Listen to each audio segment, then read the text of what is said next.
La TVT au cœur de l'information.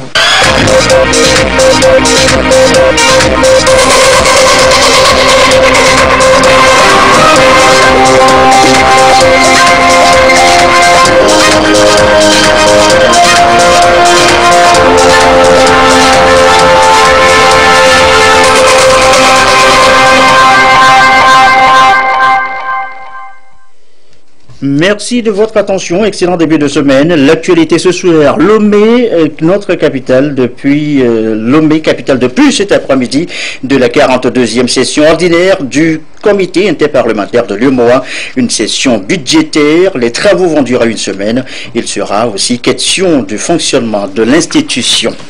Demain, la 19e journée scientifique annuelle de la Société ouest-africaine de chimie. C'est à Lomé, notre capitale, qui abrite donc la présente édition consacrée aux travaux de recherche de ses membres, des travaux à mettre au service de la réalisation des ODD. Et puis, passagers à destination de Cotonou, Lagos à partir de l'aéroport de Lomé, Overland Airways offre désormais ses ailes. La compagnie a effectué son premier vol hier dimanche à Lomé. Voilà, madame, monsieur, le sommaire. Bienvenue aux 20h. Bonsoir à tous. Je vous l'annonçais donc tout à l'heure, le comité interparlementaire de l'UEMOA est en session à Lomé, 42e session ordinaire depuis cet après-midi. Une semaine de travaux consacrés au fonctionnement et au budget de l'institution. La cérémonie d'ouverture ce lundi a été présidée par Dama Dramani, le président de l'Assemblée nationale du Togo, Augustin Kossi. C'est une session ordinaire dite budgétaire de l'organe parlementaire sous-régional ouverte à Lomé. Durant une semaine, les députés du comité interparlementaire UEMOA vont retrousser davantage les manches afin de renforcer les acquis et atteindre les objectifs à eux assignés, ceux liés essentiellement au contrôle du processus d'intégration économique et politique sous-régionale. Nous allons examiner le budget du CIP, nous allons examiner aussi le cadre budgétaire à moyen terme, c'est-à-dire la période qui va de 2019 à 2021. Et en plus, nous allons examiner les problèmes liés aux dividendes démographiques dans le cadre des objectifs de développement durable. Et nous allons voir aussi les problèmes de redevabilité. Et en plus, nous allons faire une visite à Séquencé, dans le nord, où il y a un poste de contrôle juste à poser, pour voir les investissements faits par la commission, s'ils correspondent aux besoins réels de la population, et surtout s'ils facilitent la libre circulation des personnes et des biens. Pour Dama Dramani, président de l'Assemblée nationale togolaise, c'est une fierté pour lui d'être à nouveau en contact avec l'institution commune dont il a été longtemps responsable. Les riches expériences acquises à la tête du CIP UEMOA, selon lui, l'ont fortement édifié. Le choix répétitif de notre capitale Lomé pour la tenue des sessions du CIP est à la fois une marque de confiance, de considération et de soutien du comité interparlementaire à l'endroit du Parlement et du peuple togolais. Je voudrais vous assurer de nos sentiments de considération et de soutien réciproque. Et au-delà, vous redire l'attachement du Togo et de ses dirigeants au processus d'intégration sous-régionale dont le CIP UEMOA assure la mission de contrôle démocratique. Je voudrais donc profiter de cette tribune pour saluer la détermination et l'engagement résolu des membres successifs du CIP à conserver et à attiser la flamme de la contribution de l'institution parlementaire au renforcement du processus d'intégration sous-régionale. Le Togo et son Parlement sont prêts à soutenir le renforcement des prérogatives du Parlement dans le schéma institutionnel de l'Union. En effet, le Togo, sous le leadership de son Excellence Faure-Essassine Gnassingbé, est et restera attaché à l'intégration économique et politique de notre sous-région. Je peux donc vous assurer de la détermination de notre pays à œuvrer inlassablement de concert avec les autres nations à la réalisation complète de l'idéal communautaire, à savoir l'intégration des peuples de la sous-région, unis par le destin l'histoire et la géographie. Cette communauté de destin que les chefs d'État et de gouvernement s'évertuent à réaliser se résume à la libre circulation des personnes et des biens, le droit d'établissement, la bonne gouvernance et la lutte contre la corruption dans l'espace économique. Et le CIP-UEMOA, dans son rôle régalien, veille au gré pour un développement durable de l'Union économique et monétaire ouest-africaine. Nos forêts maintenant, on en a presque plus d'ailleurs à foison, de grandes forêts du fait de l'abattage des arbres, ce qui est une grave atteinte à l'environnement. Comment déterminer avec précision et chaque année le taux de dégradation de nos forêts? Eh bien c'est une recommandation de la stratégie nationale du RED+, ce projet environnement. 2 études pourraient bien être la solution. Elles sont soumises à validation depuis ce matin. Les précisions, Fafa d'Almeida, Clarisse Aticlé. Le Togo dispose d'une couverture forestière de 24,24% selon les données du dernier inventaire forestier national. Pour augmenter sa couverture forestière, le pays s'est engagé dans le processus de réduction des émissions dues à la déforestation et à la dégradation des forêts RED+. Pour ce faire, il est important d'identifier avec précision le taux annuel de déforestation au Togo. Et c'est la raison de 2 études, l'une pour l'évaluation de la biomasse végétale dans les différents compartiments et l'autre pour l'analyse des changements de la couverture forestière du Togo entre 1976 et 2015. Ces 2 études nous permettent déjà, avec l'analyse historique, de voir quel était le niveau de couverture forestière dans les années 75, dans les années 80 et dans les années 2015. Donc ça nous permet de voir l'évolution de la couverture forestière sur cette trentaine d'années. Et cela nous permet de nous projeter sur les émissions provenant de la déforestation et de la dégradation et quelles sont alors les alternatives pour réduire ces émissions. La deuxième étude qui porte sur la biomasse carbone nous permet déjà de convertir les pertes de superficie forestière, les pertes de couvert végétal en termes de carbone, en termes de CO2 émis par notre couvert forestier national. Le processus RED+ étant participatif et inclusif, les différentes parties prenantes procèdent ici à l'analyse, à l'amélioration et à la validation des résultats proposés pour en faire un document. Il permettra d'élaborer la carte carbone du Togo et servira d'outil de mise en œuvre du processus RED+ au Togo. Et on connaît le rapport forêt-eau, cette denrée précieuse pour la vie, l'eau potable surtout, pas suffisamment disponible pour tous aujourd'hui. Un défi pour le secteur de l'eau, le ministère en charge en tête, en tournée nationale en ce moment sur la production, la gestion de l'eau. Des tests régissent la stratégie. Ils font justement l'objet d'échanges lors de cette tournée. L'étape de Kara, c'est avec Nestor Moussou. Le Togo dispose d'instruments juridiques et documents de politique visant à assurer l'accès à tous les Togolais à l'eau potable en quantité et en qualité. Malheureusement, le contenu de ces tests est méconnu par les acteurs mêmes qui interviennent dans le secteur de l'eau. Le département en charge de l'eau et de l'hydraulique villageoise entend remédier à cette situation avec la mise en place de cadres de concertation consistant à rencontrer les opérateurs du secteur que sont les vendeurs d'eau en sachet ou en bouteille, les entreprises de forage, les ONG, les bureaux d'études et les responsables d'hôtels et de restaurants, ceci pour élaborer une nouvelle stratégie en matière d'eau et d'assainissement. Dans cette approche, une délégation du ministère effectue une tournée.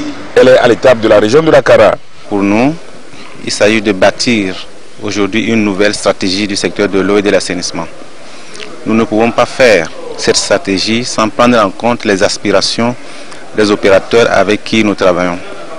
Nous sommes là pour recevoir leurs doléances, pour voir leurs difficultés et les prendre en compte dans notre nouvelle vision. Nous voulons alors les sensibiliser aux règles d'hygiène. Nous voulons les sensibiliser pour que l'eau qu'ils donnent à la population puisse remplir toutes les qualités requises par les normes de l'OMS.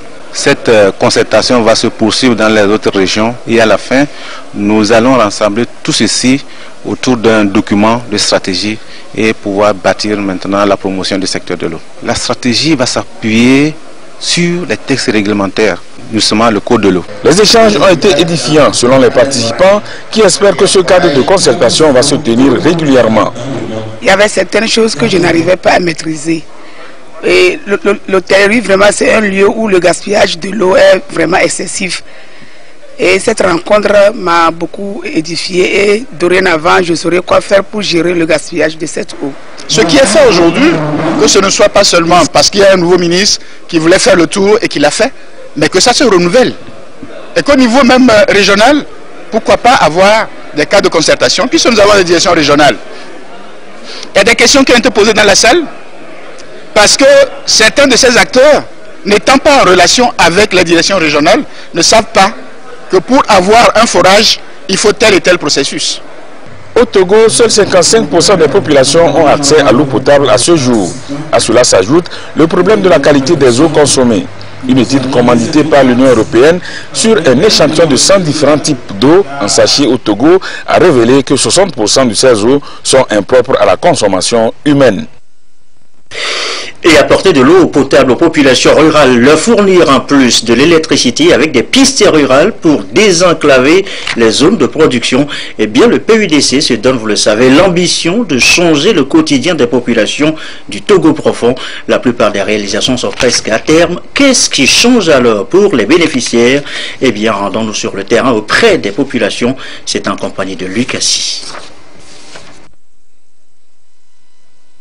Autrefois dans un état de délabrement et difficile d'accès, le marché de Guérenkouka retrouve ses couleurs grâce à ces nouvelles infrastructures en construction.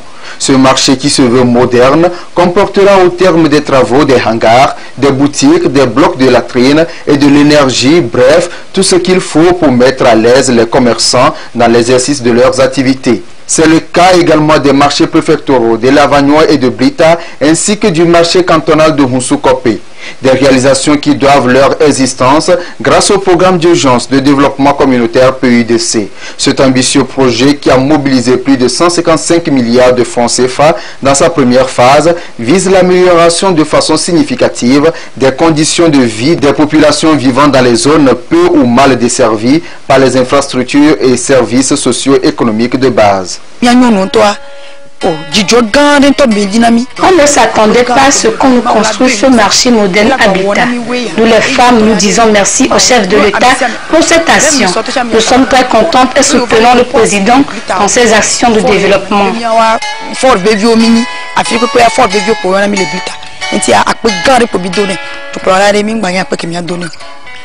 Auparavant, quelle qu'en soit la situation, on est obligé lors des pluies d'évacuer rapidement les sacs pour qu'ils ne soient pas mouillés, et ça constitue beaucoup de tracasseries pour les commerçantes.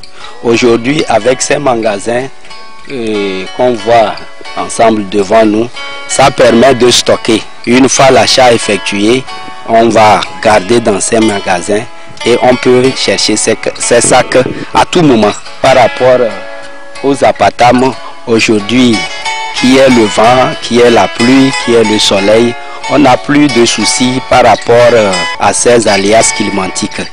Les latrines, auparavant les gens allaient au WC dans le contrée, dans la brousse du marché. Aujourd'hui, avec ces latrines, ça nous résout le problème de la salubrité. Suite à ça, nous remercions beaucoup les autorités du pays qui ont beaucoup pensé à nos communautés. Ce marché est le bienvenu parce que c'est un marché qui est entre deux cantons, Brita Gare et Brita Village. Je pense que ça favorise les deux cantons. Vraiment, je ne sais pas comment remercier le chef de l'État. C'est un joyau, un beau joyau que nous prenons ça à deux bras ouverts. Parce que ça nous contente. D'abord, c'est un soulagement au niveau des femmes. Des autres appartements étaient faits en paille et de chaque année, il y a l'incendie. Avec tout ceci, je ne suis pas sûr qu'une femme va se plaindre aujourd'hui. Nous attendons à pied ferme pour que nous commencions à animer ce marché. En plus des marchés, ce projet lancé par le chef de l'État Faure Eswazimna Nyasingbe en juin 2016 à Mandouri a permis aussi d'ériger des maisons de la femme à Notchen, à Sotouboye et à Kara, puis une maison des jeunes à Mango. Ces réalisations font désormais partie des infrastructures sociales de base qui contribueront à l'autosuffisance et à l'autodétermination des femmes ainsi que l'épanouissement des jeunes. À cela s'ajoute la construction des bâtiments scolaires, des cliniques mobiles, des points de forage d'eau et des pistes rurales. Tout ceci va favoriser le développement de l'entrepreneuriat, le renforcement de la productivité rurale des populations à travers l'accès aux techniques de production et de transformation et la facilitation de l'accès aux services financiers induisant à une croissance inclusive.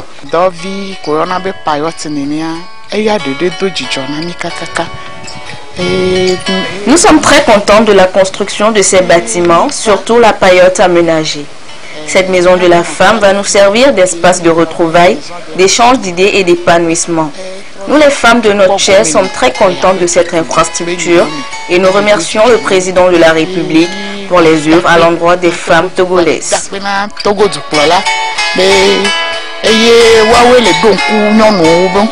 Nous sommes très contents et nous remercions les autorités pour avoir pensé à réaliser ces bâtiments ici pour la cause de la femme à Kara. En dehors de ça, nous sommes conscients des réalisations et nous nous disons que le gouvernement se rappelle des femmes et il compte beaucoup sur nous. Nous aussi, nous sommes conscients et nous voulons faire des choses pour ne pas les décourager. Ce centre répond à un certain nombre de nos besoins d'épanouissement, nos besoins de développement culturel, nos besoins de recherche. C'est un centre qui a beaucoup d'ouverture pour nous les jeunes. Si on s'en sert bien, je pense que la jeunesse de Mango va changer. Plus qu'un constat, ces réalisations ont significativement changé le quotidien des populations rurales, bénéficiaires des 5 régions administratives du pays. Les acteurs nationaux et locaux ont vu leur capacité industrielle renforcée par l'entremise du PUDC, piloté par le PNUD. Et voilà, quand le PUDC change la vie des populations, le grand format de cette édition. Et vous le savez, les jeunes constituent une frange importante de la population et cible aujourd'hui de beaucoup de projets lancés ici et là. Seul objectif, la lutte contre le chômage à l'occasion de la Journée internationale de la jeunesse. C'était hier. Retour ce soir sur les mécanismes de lutte et leurs impacts dans la vie des bénéficiaires. Immersion toujours avec Lucassi. La situation de l'emploi des jeunes au Togo a connu une nette amélioration. Ces dernières années, le gouvernement s'est employé à réduire le taux de chômage des jeunes en inscrivant la jeunesse au cœur de ses actions de développement. Ainsi, il a mis en place divers mécanismes pour motiver et accompagner les jeunes dans les initiatives d'auto-emploi, d'autant plus que l'expérience a prouvé que l'auto-emploi est le programme adapté pour lutter contre le chômage et promouvoir le développement des jeunes. Au rang de ces mécanismes, le Fonds d'appui aux initiatives économiques des jeunes FAYEJ, le programme d'appui au développement à la base PRADEB, le programme de promotion de l'entrepreneuriat des jeunes PPEJ. Pour leur dernière évaluation en décembre 2017, ces 3 programmes ont permis de créer des milliers d'emplois avec un investissement du gouvernement s'élevant à des milliards de francs CFA. Ils ont aussi favorisé la création d'un pôle de compétences en matière d'appui et accompagnement des initiatives de création d'emplois. Plus de 1500 projets de jeunes entrepreneurs ont été financés par le FAYEJ qui ont débouché sur la création de 3800 emplois. Le PRADEB a favorisé la création de 10 000 emplois directs avec à la clé plus de 200 plateformes multifonctionnelles installées. J'ai reçu un financement de 2 millions qui m'ont permis de mettre en place cette provenderie. Dans ma vie quotidienne, ça m'a apporté beaucoup de choses. Certes, si aujourd'hui je ne suis pas encore un homme riche, il faut dire que je suis quand même un jeune entrepreneur heureux. Oui, ça me permet de gagner mon pain au quotidien, de prendre soin aussi de ma famille. J'ai reçu 800 000 et les 800 000 m'ont servi vraiment beaucoup parce que ça m'a permis d'avoir cette machine. C'est à travers cette machine que je sèche mes légumes. Je crois que nous, on a plus de chance maintenant de mettre nos idées en valeur. Le chef de l'État, il a tourné son regard vers les jeunes maintenant et c'est un grand merci pour lui. J'ai exactement reçu un financement de 3 671 000. Le FAI a mis à notre disposition des formateurs qui nous suivent et qui nous encadrent. L'Agence nationale de promotion, de garantie et de financement des PME-PMI, ANPJF, est l'un des mécanismes qui assiste et encadre les petites et moyennes entreprises portées par les jeunes qui évoluent dans les secteurs de la production des biens et des services en vue de leur promotion et de la facilitation de l'accès au financement de leurs activités. Et depuis sa création, elle a formé des jeunes entrepreneurs et permis à des centaines de PME et PMI d'avoir des financements sans garantie et de prendre leur envol en créant de l'emploi.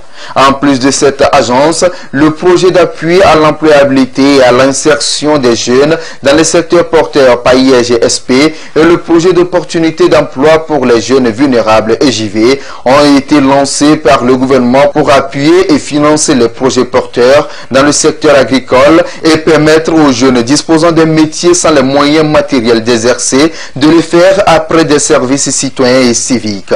Le projet national de promotion de l'entrepreneuriat qui entend contribuer au développement de l'entrepreneuriat rural, créateur d'emplois, rémunérateur et durable en faveur des jeunes, a à son actif 1800 micros et petites entreprises rurales créées. Il s'inscrit aussi dans le plan d'insertion socio-professionnelle du gouvernement. ASP nous a servi beaucoup parce que avant nous-mêmes on s'est débrouillé avant. Quand ils étaient arrivés, on a reçu des financements et j'ai fait évoluer mon champ. L'accès des jeunes aux services financiers AJCF, un produit du FNFI, donne une autre solution aux jeunes qui n'ont pas pu s'inscrire dans les mécanismes précédents. Il octroie un financement basique aux jeunes désireux d'entreprendre, de débuter leurs activités. Les jeunes évoluant dans le secteur de la formation professionnelle ne sont pas oubliés par le gouvernement. Un fonds est mis à leur disposition par l'entremise du Fonds national d'apprentissage à la formation et au perfectionnement professionnel FNAPP pour leur permettre de se réaliser. L'Agence nationale de volontariat au Togo, ANVT, et l'Agence nationale pour l'emploi, ANPE, elles autres favorisent l'insertion des jeunes diplômés en leur trouvant des postes dans les entreprises ou en leur permettant d'acquérir de l'expérience professionnelle pour faciliter leur employabilité.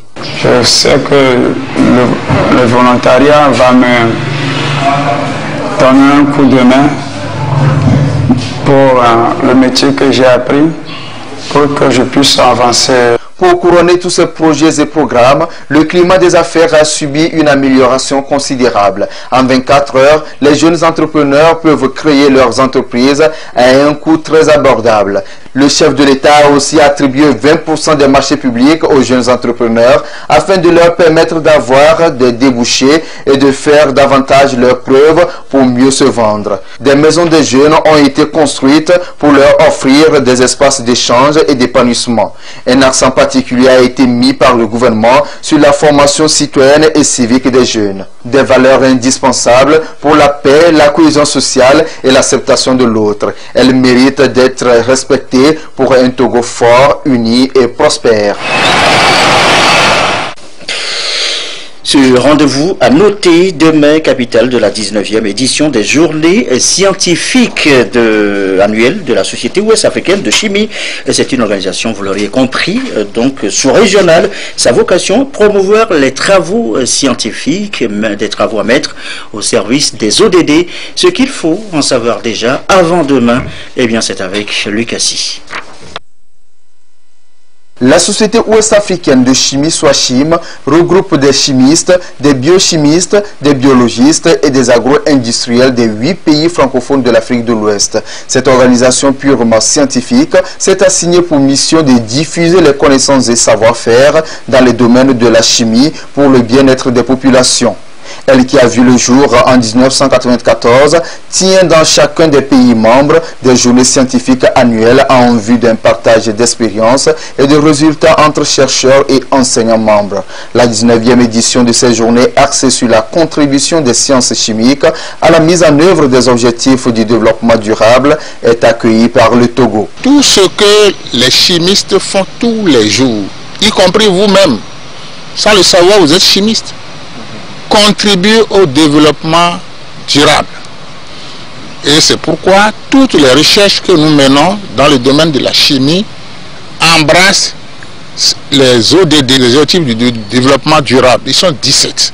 Une force de promotion scientifique de ses membres et de propositions pour le développement, la SOACHIM veut jouer un rôle dans la mise en œuvre des ODD en Afrique de l'Ouest.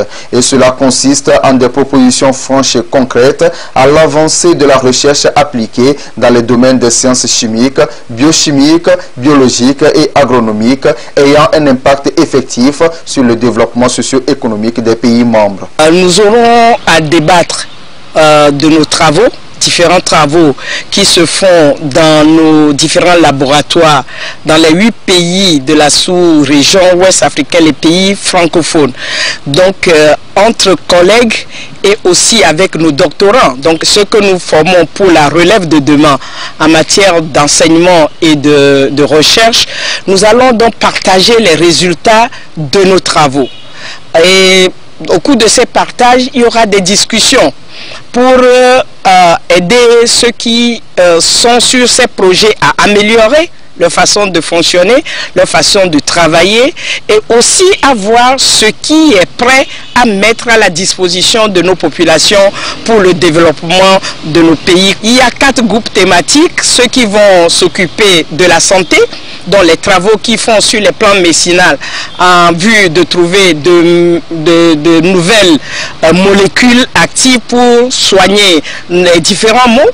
Il y a ceux-là qui s'occupent de l'eau et l'assainissement, il y a ceux qui s'occupent des mines et ceux qui s'occupent des énergies renouvelables. Tout cela implique les travaux chimiques dans nos laboratoires. Ces journées qui auront donc lieu du 14 au 17 août prochain à Lomé auront également le mérite de contribuer à la formation des jeunes chercheurs dans le domaine de la recherche scientifique et de l'intégration des chimistes ouest-africains dans la communauté scientifique internationale.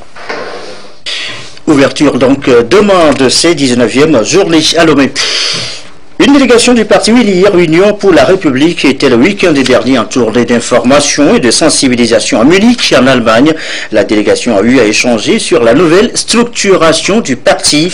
Nous écoutons le vice-président du parti Uni en région centrale, le militant Acha Dedi, pour les précisions. Nous sommes arrivés ici à Munich pour rencontrer nos compatriotes de la diaspora. Vous savez, depuis 28-29 octobre 2017, le parti Uni s'est restructuré à l'issue du congrès. À l'issue de ce congrès, des nouveaux organes qui ont été mis en place.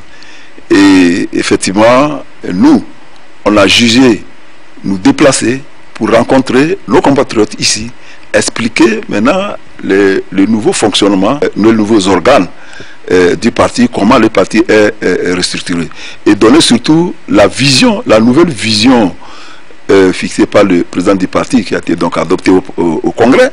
Donc donner la nouvelle vision et les objectifs du parti. Donc c'est normal que nos compatriotes qui sont à l'étranger, qui ne sont pas au Togo, qui n'ont pas vécu ce congrès, et c'est normal qu'on vienne vers eux expliquer, parce que les statuts prévoient l'organisation de la diaspora. Et c'est pour ça que nous sommes là. On a eu des échanges avec la diaspora, nos frères, nos militants, pour qu'ils comprennent mieux le nouveau fonctionnement du parti UNIR. Et voilà donc les précisions du vice-président région centrale à l'issue donc de cette tournée du parti UNIR d'une délégation à Munich en Allemagne. Il est 20h28. L'actualité à l'étranger à présent. La présidentielle au Mali. Un mort et une faible mobilisation pour le second tour. Les Maliens ont voté hier dimanche pour départager Ibrahim Boubacar Keïta et Soumaïla Cissé. L'on attend désormais les résultats du scrutin avec cette affiche identique à celle de 2013 et qui a peu passionné les électeurs. La sécurité et la transparence sont néanmoins les deux défis de ce second tour, verdict attendu dans les tout prochains jours. Au Cameroun, l'enquête ouverte à la suite de la publication d'une vidéo mettant en scène des exactions, je cite, inacceptable, perpétrée par des hommes armés contre des femmes et des enfants. Et cette enquête, vous disais-je, a conduit à l'arrestation de 7 militaires, dont un lieutenant. C'est ce qu'a annoncé le porte-parole du gouvernement camerounais.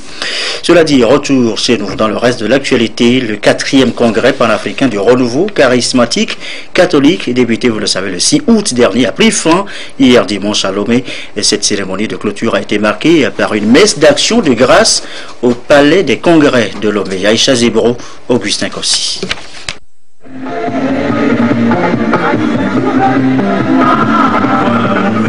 Ils sont dans l'action de grâce pour ce que le Seigneur leur a permis de vivre en 7 jours. Une semaine pendant laquelle les membres du renouveau charismatique catholique venus de divers pays africains se sont donné rendez-vous à Lomé pour définir de nouvelles orientations pour leur mouvement de prière. C'est la fin du 4e congrès panafricain et la joie d'avoir expérimenté une nouvelle Pentecôte a ébranlé tous les cœurs.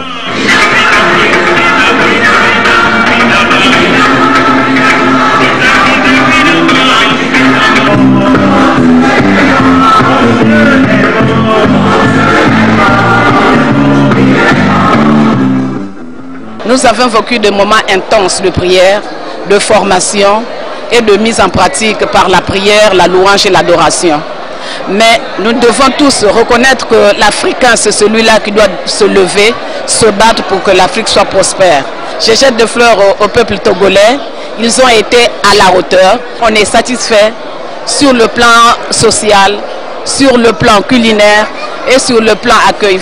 Nous avions eu une expérience tellement profonde avec Dieu, un rendez-vous avec Dieu qui nous a donné un changement profond et un espoir qu'on ne peut jamais abandonner. Ces moments de formation, de rencontre avec Dieu ont été précédés de la rencontre des jeunes Africains. 2 jours d'échange entre les pépinières du renouveau charismatique catholique en Afrique, au bout desquels un comité de coordination internationale a vu le jour. Notre manière de travailler, notre manière de vivre en tant que jeunes, en tant que famille, en tant qu'homme consacré au Seigneur, doit donner témoignage de ce que le Christ est pour nous. Nous disons merci sincère à nos pères évêques. Nous voulons dire merci aux autorités de ce pays. Sans leur accord, l'événement aussi ne peut pas avoir lieu au Togo. Et nous voulons dire un merci spécial au chef de l'État qui nous a donné gracieusement le palais des congrès où le congrès a eu lieu. Il nous a dit que le Togo est une terre d'accueil et que les étrangers doivent se sentir comme chez eux. Alors il a proposé, il nous a offert le dîner de samedi soir dans les jardins de l'hôtel Sarakawa. Tous ces remerciements et actions de grâce ont été présentés à Dieu au cours de cette célébration eucharistique. Et l'émissaire de la conférence des évêques du Togo à ce 4e congrès panafricain en appelle à la pratique des enseignements reçus. Après ce moment d'immersion effective dans l'Esprit Saint, où nous nous sommes laissés façonner par l'oracle du Seigneur prononcé par le prophète Ézéchiel disant « Je mettrai en vous mon esprit et vous vivrez ». Après cette belle expérience spirituelle dans une même famille et formant un seul corps, nous allons devoir nous quitter, retourner à nos occupations ordinaires. Le Seigneur vient nous avertir avec des paroles et des gestes de réconfort comme il le fit autrefois à Élie. Il nous avertit que le chemin sera long.